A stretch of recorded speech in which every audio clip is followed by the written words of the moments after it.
আজকে বানিয়েছিলাম ডিম বিরিয়ানি। আর এই ডিম বিরিয়ানিটা আমাদের বাড়িতে প্রায় মাঝে মধ্যেই হয়ে থাকে।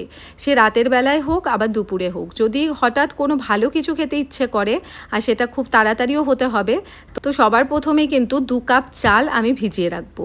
তো প্রায় 1 থেকে 1.5 ঘন্টা আগে ভিজিয়ে রাখলে খুব ভালো হয়, তবে আজকে কিন্তু আমি আধ ঘন্টাই ভিজিয়ে রেখেছি। আর ডিমগুলোকে সেদ্ধ করে নেব 11 এগ বয়লার অ্যান্ড পোচারটা ইউজ করে। প্রথমে ডিমগুলোকে যে মেজারমেন্ট কাপের পেছনে পিয়ার্সিং পিনটা থাকে সেটা দিয়ে একটু ফুটো করে নেব। আর এরপর 80 ml জল দিয়ে ডিমগুলোকে ফুল বয়েল করে নেব। আর এটা কিন্তু ডিম সেদ্ধ হয়ে যাওয়ার পর অটোমেটিক কাট অফ হয়ে যায়।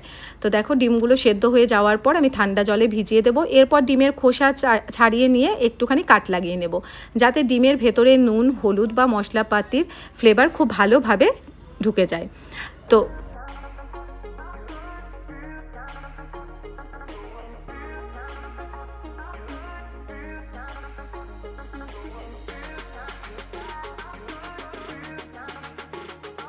এরপর নুন, হলুদ আর লঙ্কার গুঁড়ো মাখিয়ে রাখা ডিমগুলোকে হালকা করে ভেজে তুলে রাখবো।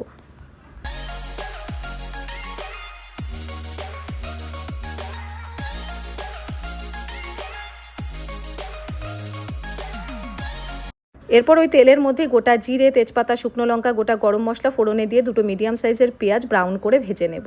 আর ভিজিয়ে রাখা চাল আমি এবারে সেদ্ধ বসিয়ে দেব। আমি যেহেতু 2 কাপ চাল নিয়েছিলাম তাই আমি 4 কাপ জল দিয়েছি। জলটা গরম হয়ে যাওয়ার পর চালগুলো দিয়ে তার মধ্যে নুন দিয়ে খুব ভালোভাবে মিশিয়ে ফোটাতে দেব। আর এদিকে পেঁয়াজটা লাল লাল করে ভেজে নেওয়ার পর তাতে দেব আদা, রসুন আর কাঁচা লঙ্কা বাটা। তার মধ্যে দেব 2 চামচ মতন টক দই। আর দেব জিরের গুঁড়ো, লঙ্কার গুঁড়ো, হলুদ গুঁড়ো আর দেব নুন। এবারে খুব ভালোভাবে কষিয়ে নিতে হবে। কষিয়ে নেওয়ার পর দিয়ে দেব কয়েকটা টমেটো কুচি। এখানে নুন আর হলুদটা আমি মুখে বলে দিলাম, কারণ কি ক্লিপটা কিন্তু মিসিং ছিল। এরপর সমস্ত কিছু ভালোভাবে কষিয়ে নিয়ে ভেজে রাখা ডিম দেব, কয়েকটা কাজু। কাজুটা তো অপশনাল, তোমরা চাইলে দিতেও পারো, নাও দিতে পারো। আমরা ভালোবাসি তাই আমরা সবসময় কিন্তু পোলাও অথবা বিরিয়ানি সমস্তটার মধ্যে কাজুটা দিয়ে থাকি। এরপর খুব ভালোভাবে কষিয়ে নিলেই কিন্তু ডিম কষাটা রেডি হয়ে যাবে। আর ওইদিকে 80% মতন ভাতের চালও কিন্তু সেদ্ধ হয়ে গেছে। এবারে ওই যে পাত্রে ভাত বানিয়েছি সেই পাত্রের মধ্যেই কিন্তু আমি ওপর থেকে পুরো ডিম কষাটা দিয়ে দেব। দিয়ে তার মধ্যে একে একে ওপর থেকে কেওড়া জল, তার মধ্যে দেব কেশর ভেজানো জল, দেব ঘি, বিরিয়ানি মশলা, দেব ধনেপাতা কুচি, চেরা কাঁচা লঙ্কা দিয়ে প্রায় 15 থেকে 20 মিনিট আমি ঢেকে রাখবো। তো ঢেকে রাখার পর কিন্তু দেখো খুব সুন্দরভাবে ঝরঝরে বিরিয়ানি কড়াইতেই রেডি হয়ে যাবে।